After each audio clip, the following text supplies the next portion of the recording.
So, hello everyone. My name is Ravi and I teach philosophy and literature. And welcome to yet another lecture. आज का जो video है it's going to be very interesting क्योंकि आज के इस video में हम लोग पढ़ेंगे पोइट्री और मैं एक सीरीज की शुरुआत कर रहा हूँ जिसके अंदर मैं सिर्फ और सिर्फ पोम्स को एक्सप्लेन करूंगा। जितने भी इंपॉर्टेंट पोइट्स, जितने भी मॉडर्न पोइट्स हैं, जितने भी मॉडर्न पोइट्री है, एक एक करके मैं बहुत सारे पोइट्री को एक्सप्लेन करने वाला हूँ। और ये थोड़ा मैं अलग डिजाइन से बनाऊंगा क्योंकि मैं बेसिकली एक्सप्रेस करूंगा, है ना, पोइट्री का जो फिलोसॉफिकल एक्सप्रेशन है उसको एक्सप्लेन करूंगा। And if you haven't subscribed to my channel yet, then please do subscribe the channel so that I can be motivated and bring more videos for you. And along with that, if you want to join my Telegram channel, तो link description में मैं डाल दूंगा, you can join it from there.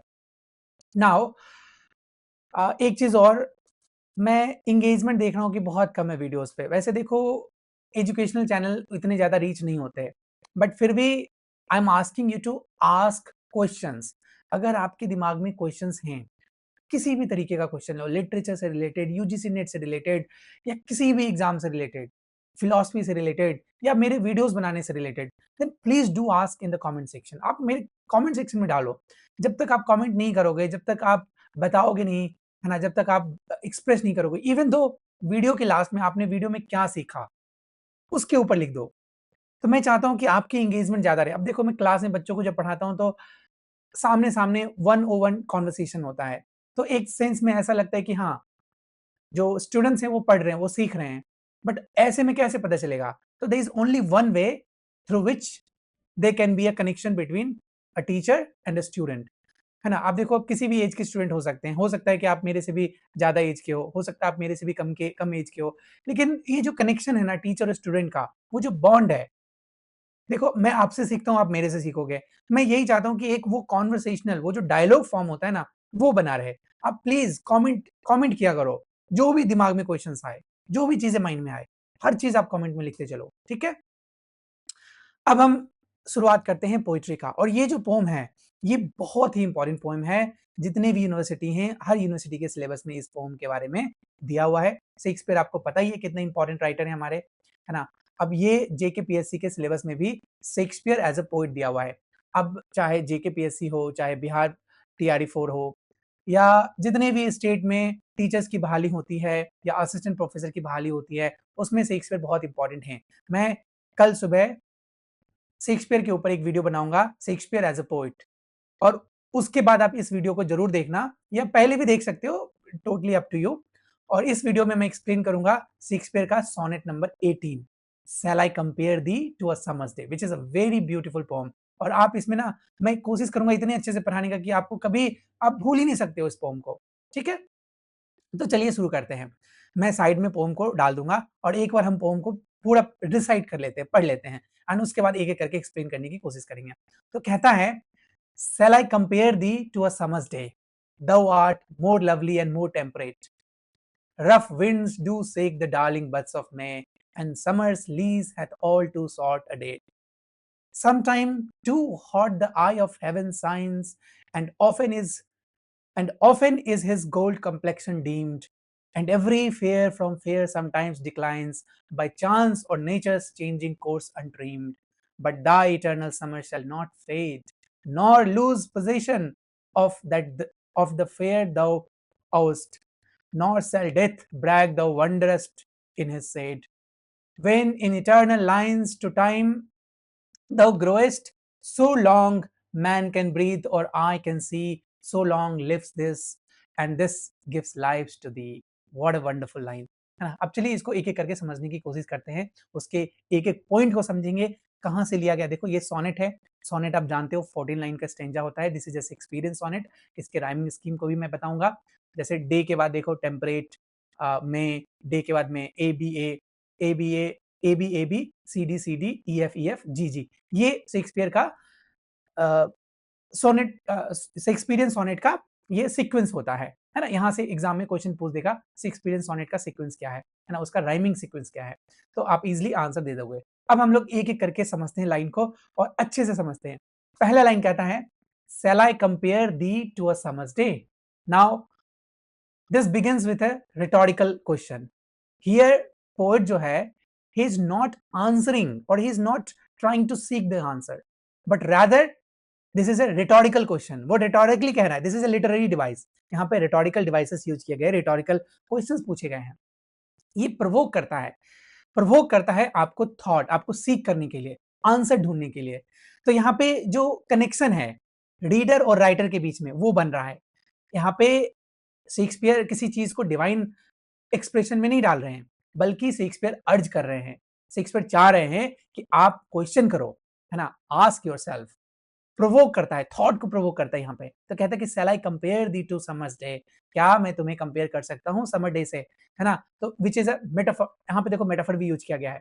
Metaphor कहाँ पे है, जहाँ पे वो कंपेयर कर रहा है किससे, समर डे से। एक समर इमेजिन करो, समर डे, वैसे इंडिया का जो समर होता है काफी हीट वाला होता है, लेकिन ये जहाँ पे लिख रहे थे शेक्सपियर, है ना, इंग्लैंड में लिख रहे थे, तो इंग्लैंड का जो समर होता है ना बहुत सुंदर होता है। आप इसी को फरवरी लास्ट या मार्च की अर्ली मॉर्निंग इस उसको याद करो। तो अर्ली मार्च में क्या होता है, आप देखोगे बहुत सारे फ्लावर्स खिलना शुरू होता है, हो जाते हैं, है ना, और मौसम बहुत अच्छा होता है, बहुत सुहावना होता है। तो वो जो मौसम है, वो जो मौसम की खूबसूरती है ना, उससे अपनी प्रेमिका को यहाँ पे वो कंपेयर कर रहे हैं। कहता है कि मतलब shall I compare thee to summer's day, क्या मैं तुम्हें समर्स डे से, मतलब एक तरह से रोमांटिक टोन है यहाँ पे, रिफ्लेक्टिव है, रिफ्लेक्ट कर रहा है अपने आप को, अपने अफेक्शन को, है ना। फिर अगले लाइन में चलते हैं, कहता है कि दौ art more lovely and more temperate. यहाँ पे दौ जो है आर्काइक वर्ड है, दौ का मतलब यू। कहता है you are more beautiful and more moderate than a summer's day. ये जो समर डे है उससे भी ज्यादा इनकी जो प्रेमिका है वो क्या है, वो ज्यादा खूबसूरत है, वो ज्यादा बैलेंस्ड है, वो ज्यादा काम है, वो ज्यादा मॉडरेट है ना। यहाँ पे देखो कंपैरिजन हो रहा है, कंपैरिजन हो रहा है, वो बताने की सुपीरियरिटी स्टैब्लिश करने की कोशिश कर रहे हैं शेक्सपियर। कहते हैं जो तुम्हारी खूबसूरती है, जो तुम्हारे तुम्हारे जो ब्यूटियस बिहेवियर है ना, whatever you have is much better than a summer's day, summer's day से ज्यादा अच्छा है। And then there is an alliteration का यूज किया गया, आप देखो गौर से देखो, the art more lovely more temperate, है ना, यहाँ पे मोर एंड मोर का यूज किया गया which is a alliteration. Alliteration का मतलब है जब कॉन्सोनेंट साउंड का रिपीटेशन होता है उसको एलिट्रेशन कहते हैं। तो ये एक तरह से क्रिएट करता है मैस्कुलिनिटी को, है ना, एक डिफाइन कर रहा है ना, ही इज ट्राइंग टू, देखो यहाँ पे जो शेक्सपियर के शुरुआत के जितने भी पोम्स है ना उसमें वो अपने फ्रेंड WH कुछ नाम है, मैं लिख दूंगा अभी यहाँ पे साइड में, तो उनको इन्होंने डिनोट किया था। सो it's a very challenging to say whether he was writing it for a woman or for a man, क्योंकि अपने फ्रेंड को इन्होंने डिनोट किया है, तो may be he is talking about his youthful friend, है ना। तो यहाँ पे एक तरह से मैस्कुलिनिटी क्रिएट कर रहा है, मतलब बता रहा है कि हाँ, एक्सप्रेस कर रहा है, अपने एक्सप्रेशन दे रहा है, अपने अपने अफेक्शन का एक्सप्रेशन दे रहा है ना, इसलिए कहता है कंपेयर करके कि जो तुम्हारी खूबसूरती है it is much better than a summer's day. अब अगले सेंटेंस में चलते हैं, कहता है and summer's lease hath all too short a date. ये जो समर है, समर की वायलेंट होने का बता रहा है। समर जो होता है वो धीरे धीरे वायलेंट होता है, धीरे धीरे रफ होता है। रफ विंड्स को देखोगे आप, है ना, वो किस तरह से डिस्टर्ब करता है अर्ली फ्लावर्स को, है ना, अर्ली मॉर्निंग को, अर्ली में, खासकर ये मई का समय है, इसलिए कहते हैं कि rough winds do shake the darling buds of May. ये जो मई के समय में जो डार्लिंग बड्स फ्लावर्स निकलते हैं, है ना, उसको शेक कर देता है। सोचो कितना ज्यादा उसके अंदर, यहाँ पर्सोनिफिकेशन है ना, रफ विंड्स। विंड जो है वो काफी रफ है, रफ है। रफ किसी इंसान को कहते हैं कि नहीं रफ चला रहा है गाड़ी, वो जो ह्यूमन की क्वालिटी है हमने किस में डाल दिया, हमने विंड में डाल दिया। ये पर्सोनिफिकेशन हो गया, ये लिटरेरी डिवाइस है। तो कहता है कि रफ विंड्स आर गिवन, एक तरह से उसको रफ विंड को एक तरह से एजेंसी दिया गया है ना। और देखो इसमें इमेजरी भी है, यहाँ पे विजुअल है, एक तरह से टेक्टाइल बिहेवियर है। So we can say that rough wind जो है, बर्ड्स जो है, वो एक तरह से फील दे रहा है आपको, है ना। तो कहता है कि and summer's lease had all too short a date. अगले लाइन में कहता है and summer's lease hath all too short a date. यहाँ पे समर जो है it does not last long, even though summer is beautiful, है ना, और sometime summer can be violent, can be rough, और उसके जो विंड्स हैं वो काफी रफ हो सकते हैं, but he saying summer does not last long. और ये जो समर है, मे बी समर की जो खूबसूरती है, it does not last long, है ना, it has a short lease. एक देखो लीज जो वर्ड है ना, यहाँ पे एक तरह से लीगल डिक्शन की तरह वर्ड कर, ये भी लिटरेरी डिवाइस है, लीगल डिक्शन। देखो इसमें मैं बहुत सारी लिटरेरी डिवाइस आपको पढ़ा दूंगा।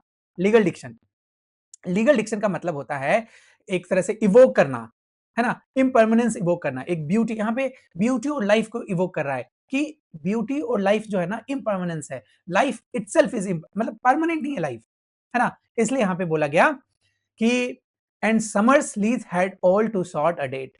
जो समर है, जो खूबसूरत समर है, जिसको मैं खूबसूरत की तरह देखता हूँ, या जो समर हमें खूबसूरत लगता है, वो बहुत जल्द ही खत्म हो जाने वाला है। तो आप इमेजिन करो कि आप पहाड़ी इलाकों में रहते हो, है ना, जहाँ पे विंटर ज्यादा होते हैं, रेन ज्यादा होते हैं। वहां पे अगर समर्स डे आता है तो लोग बहुत खुश होते हैं कि चलो धूप निकला है, कितना अच्छी बात है ना। और उस तरह से आप समझने की कोशिश करो, फील करने की कोशिश करो, है ना। और देखो यहाँ पे मेटाफर भी यूज किया गया है, लीज जो है एज ए मेटाफर यूज किया गया यहाँ पे। लीज क्या है, एक तरह से कंपैरिजन है समर के टेम्पररी होने का, कि समर जो है वो टेम्पररी है। उसी जिस तरह से देखते हो ना लाइफ टेम्पररी होता है, उसी तरीके से समर जो है वो टेम्पररी है, ब्यूटी जो है वो टेम्पररी है ना।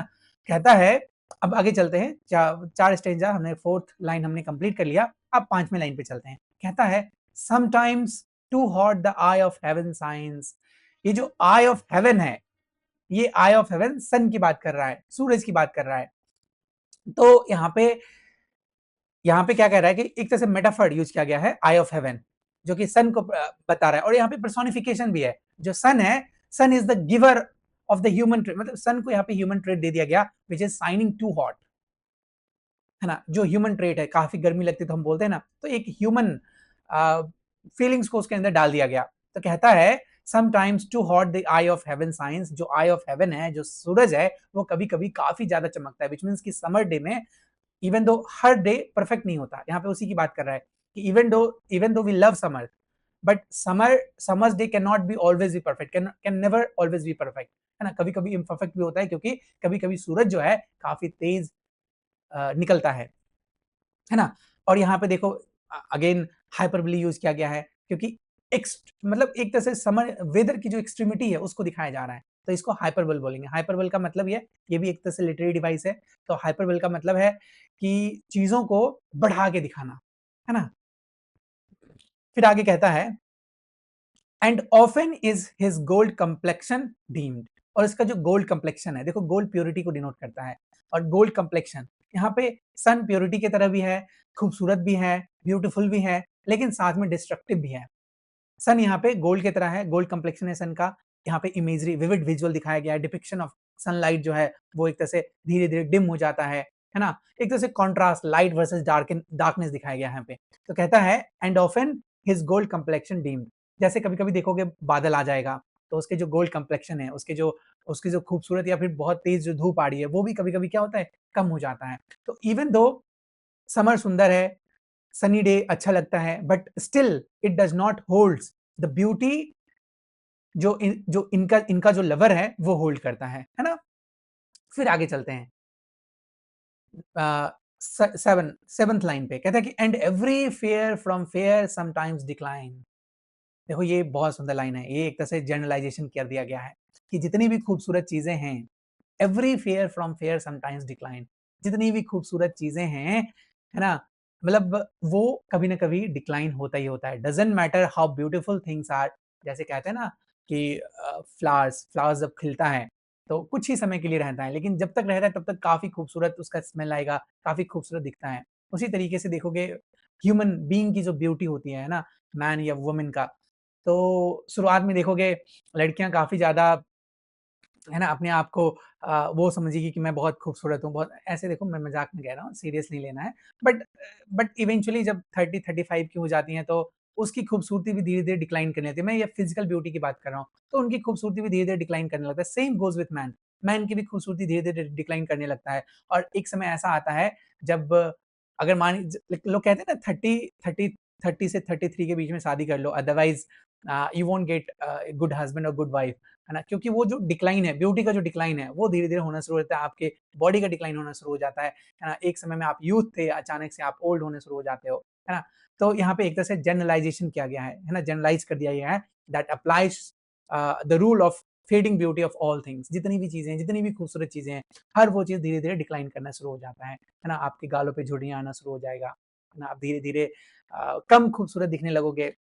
और यहाँ पे थीम है मोर्टेलिटी का, है ना। मोर्टेलिटी दिखा रहा है कि everyone has to die eventually, everyone, है ना, गोज थ्रू दिस परमानेंस जो फेज है उसमें, उसके थ्रू जाता है ना। यूथ और ब्यूटी की बात कर रहा है वो, खूबसूरती, यूथ यूथ और ब्यूटी की बात कर रहे हैं, खूबसूरत और ह्यूमन यूथ की बात कर रहे हैं। ठीक है, अब आगे चलते हैं। अब अगला लाइन कहता है, बाय चांस और नेचर्स चेंजिंग कोर्स अनट्रेन्ड।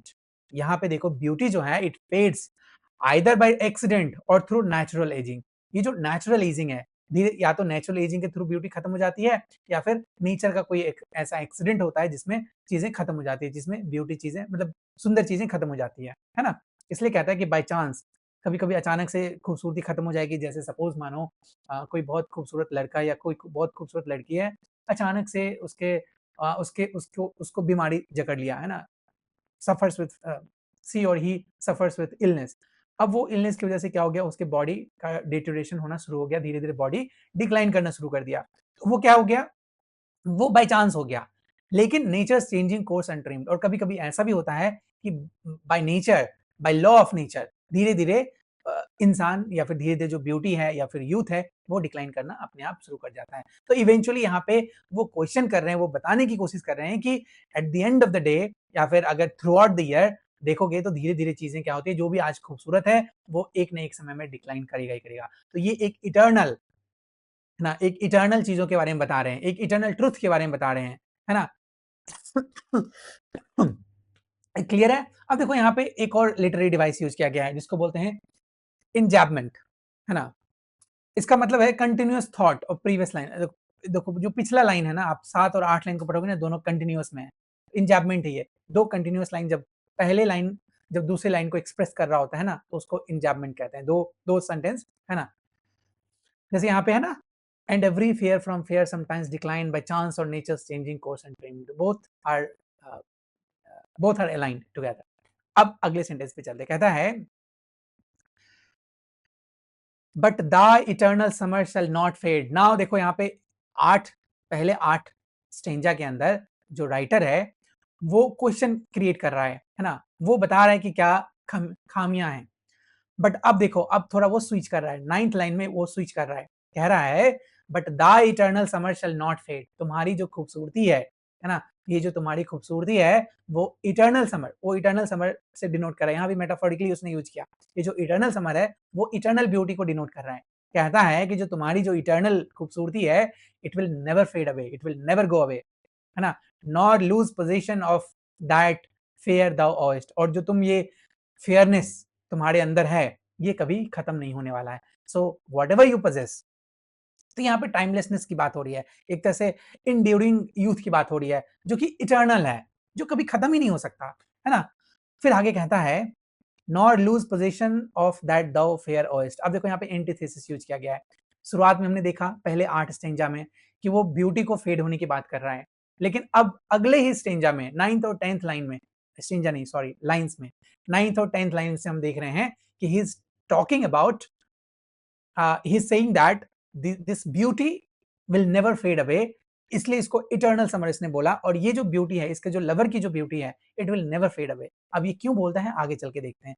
कहता है अगले लाइन में nor shall death brag thou wanderest in his shade. और ये जो डेथ है, ये जो डेथ है, कहता है कि even death can not claim you और even boast about your decay. Even death जो है वो भी तुम्हें क्लेम नहीं कर सकता, है ना। तुम डिके नहीं हो सकते, you are never going to get decay, तुम कभी खत्म हो ही नहीं सकते, है ना।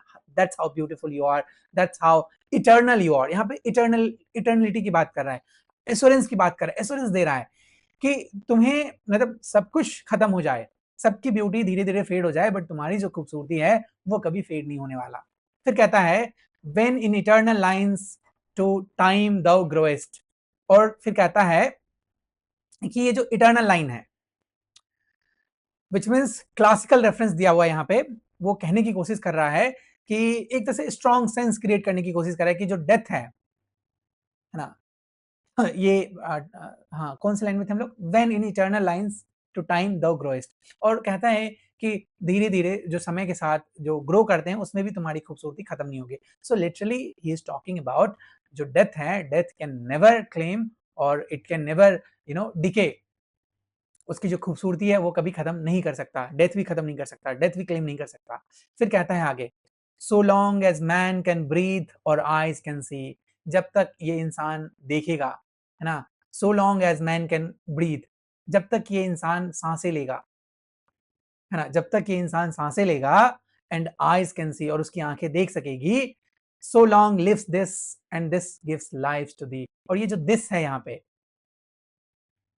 ये जो दिस है, so long lives this, so this here is actually poetry के बारे में बातें कर रहा है वो, है ना। तो पोएम जो है, ये जो पोम है, जिस पोम की बातें कर रहा है वो कहता है this pome will live on and through it so will your beauty, which means अब हमें पता चला कि उसकी ब्यूटी तो है, खत्म हो जाएगी, लेकिन उसकी ब्यूटी जो इसने पोइट्री के फॉर्म में लिखा है इस सोनेट के, देखो सोनेट जो है ना वो एक तरह से आ, सुंदर गीत ही होता है कह लें, और किसी चीज को एक्सप्रेस करने के लिए, अपने लव को एक्सप्रेस करने के लिए इसकी शुरुआत की गई थी, है ना। जब आप पढ़ोगे, जब पोइट्री की शुरुआत हुई थी खासकर इंग्लैंड में, तो अर्ल ऑफ सरे और सर हार्वर्ड, उन्होंने क्या किया था, पोइट्री को लाया था इंग्लैंड में पहली बार, तो वहां से सोनेट की शुरुआत हुई थी। मैंने सोनेट पे ऑलरेडी वीडियो बना रखा है, तो मैं उसके भी लिंक डिस्क्रिप्शन में डाल दूंगा। तो 3-4 तरीके, 4 या 5 तरीके के सोनेट्स होते हैं, जैसे शेक्सपियरियन सोनेट हो गया, है ना, स्पेंसरियन सोनेट हो गया, कर्टल सोनेट हो गया, मिल्टॉनिक सोनेट हो गया, है ना। तो ये 4 से 5 तरीके के सोनेट्स होते हैं, which I have already made a video on that, you can watch those videos. ये भी एग्जाम में आपके काम आ सकते हैं, किसी भी एग्जाम में काम आ सकते हैं, तो मैं उसको भी डाल दूंगा। तो अब लास्ट में कहता है, लास्ट में देखो लिटरेरी डिवाइसेस भी है, एनाफोरा है। एनाफोरा का मतलब है कि जब सेंटेंस की शुरुआत जैसे सो लॉन्ग से हो रहा है, तो दिस इज कॉल्ड एनाफोरा, है ना। और ये एक तरह से मेटापोइटिक स्टेटमेंट है। द पोइट्री जो है ना, इटसेल्फ ग्रांट एन इमोर्टैलिटी, तो जो जिस कैरेक्टर के बारे में हमारा पोइट कह रहा है, वो उसको इमोर्टैलिटी ग्रांट कर रहा है कि your beauty will never fade because I am writing you in poetry. I am, इसलिए कहते हैं ना कि जो प्यार होता है ना, या फिर अगर किसी लड़की से एक पोइट को प्यार हो जाता है तो वो लड़की अमर हो जाती है, तो बिल्कुल वही है, ये शेक्सपियर की लाइन से ही आया है, ये जो हम हिंदी में, या फिर हो सकता है हिंदी लाइन से शेक्सपियर लिए होंगे, क्योंकि ऑब्वियस सी बात है कि जो ब्रिटिश लिटरेचर है या ब्रिटिश इंग्लिश है, वो हिंदी से काफी नया है।